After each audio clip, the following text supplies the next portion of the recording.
Saya tanya pada Anda, kalau Anda bisa menghafal Quran, benar menghafalnya, masuk surga tidak? Kalau Anda tidak tahu masuk atau tidak, bagaimana kita bisa punya motivasi untuk menghafal? Perhatikan, saya katakan kepada Anda, Allah berjanji dalam Al-Quran. Allah berjanji bahwa orang yang benar menghafal Qurannya, benar menghafal, nanti benar itu bisa mengamalkan isinya, benar menghafalnya, maka bukan hanya masuk surga, Allah akan hiasi dia ketika masuk surga dengan perhiasan yang membedakan dengan yang bukan menghafal. Demi Allah saya katakan, berusaha menghafal Quran, karena Anda akan mendapatkan hal yang berbeda saat Anda masuk surga, insya Allah. Janjinya dari Quran surah ke-35 Fatir ayat ke-33, paling kiri sebelah atas. Jannatu adnin yadkhulunaha. Awas, ada golongan para penghafal Quran yang masuk ke dalam surga Aden. Yang paling indah di dalamnya, awas, lihat baik-baik. Di dalamnya yuhallawna fiha min asawir. Mereka akan dihiasi dengan perhiasan-perhiasan yang sangat indah di dalamnya. Nanti tafsirnya ada di At-Tirmidzi nomor hadis 2915. Ketika seorang penghafal akan diminta naik ke surga, Masya Allah, maka nanti ada firman yang mengatakan, Waqra waqar. Saat Anda naik ke surga, bacakan bacaan Quranmu yang biasa engkau bacakan saat di dunia. Setiap dibaca, naik. Setiap baca, naik. Tiba-tiba Qurannya mengatakan, ya Allah, lihat baik-baik. Allahumma halli. Ya Allah, sebelum naik dia ke surga, hiasi dulu dia. Bedakan dengan yang bukan penghafal. Fayulbasu ilaihi tajul karamah, maka dipakaikan di kepalanya mahkota kehormatan. Tayyib, kemudian dipanggil orang tuanya, sepanjang dia beriman pada Allah, beramal saleh, maka dipakaikan mahkota di kepala kedua orang tuanya sepanjang dia beriman dan beramal saleh. Dipakaikan oleh anaknya langsung. Ingat baik-baik ya, saat orang tua yang lain yang Anda anggap kadang amalannya biasa, pekerjaannya semacam Anda terlihat kecil dalam pandangan Anda, ternyata boleh jadi dia sedang menyiapkan ahli surga di kehidupan nanti. Ketika dipakaikan di kepalanya, Qurannya mengatakan lagi, Allahumma zidhu. Ya Allah, tolong tambahkan pada penghafal Quran, bedakan dengan fasilitator. Fayulbasu ilaihi libasal karamah, maka dipakaikan padanya jubah kehormatan, maka naiklah dia ke dalam surga. Perhatikan, ketika dia naik ke dalam surga itu disebutkan jannatu adnin. Ketika dia naik ke surganya, maka diteruskan. Buka Quran surah ke-13 ayat 23 sampai 24.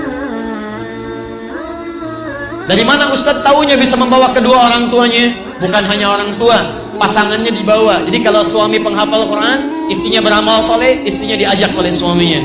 Kemudian anak cucunya beramal soleh, diajak juga semuanya. Lihat kalimatnya, Quran surah 13 ayat 23. Kalimatnya sama awalnya. Jannatu adnin yadkhulunaha wa man salaha min abaihim wa azwajihim wa dzurriyyatihim. Ada ayat ini? Masya Allah. Jadi kesimpulannya, penghafal Quran masuk surga tidak? Sepanjang dia mendekat pada Allah Subhanahu wa ta'ala, mengamalkan isi Qurannya, menghafal dengan benar. Bukan hanya masuk, dia dapat perhiasan dan dikunjungi oleh malaikat di setiap pintu surga. Sampaikan ayat ke-24-nya. Wal malaikatu yadkhuluna min kulli babin, dan malaikat masuk ke setiap pintu surga menyambut mereka, bahkan mengatakan pada mereka, salamun alaikum bima sabartum. Selamat karena Anda sabar saat menjalani usaha di muka bumi. Sabar, fa ni'ma uqbaddar, maka senikmat-nikmat tempat terbaik, inilah tempatnya, silahkan masuk. Jadi kesimpulannya, ketika Anda ingin masuk surga dengan cara menghafal Quran, ada yang masuk surga dengan cara tahajud, makanya dibuka babu tahajud. Ada yang ingin masuk surga dengan berpuasa, makanya dibuka pintu ar-rayyan, pintu orang puasa. Jadi ketika nanti Anda di akhirat, Anda dipanggil, hei ahli puasa, pintunya manggil ar-rayyan. Begitu masuk, ughliqat, ditutup. Ughliqa itu bukan ghallaka, jadi ada aghlaqa, ada ghallaka, beda. Kalau ghallaka, nutupnya pelan-pelan, sehingga masih bisa ngintip. Perhatikan baik-baik. Ughliqat, ditutup. Kalau aghlaqa pakai hamzah itu seketika, tutup. Jadi, begitu ahli puasa masuk ke pintu surga, masuk semuanya, tutup seketika, tutupnya kencang. Jadi tidak ada kesempatan orang untuk mengintip. Ada apa sih? Babu tahajud, ahli tahajud masuk, ahli tahajud.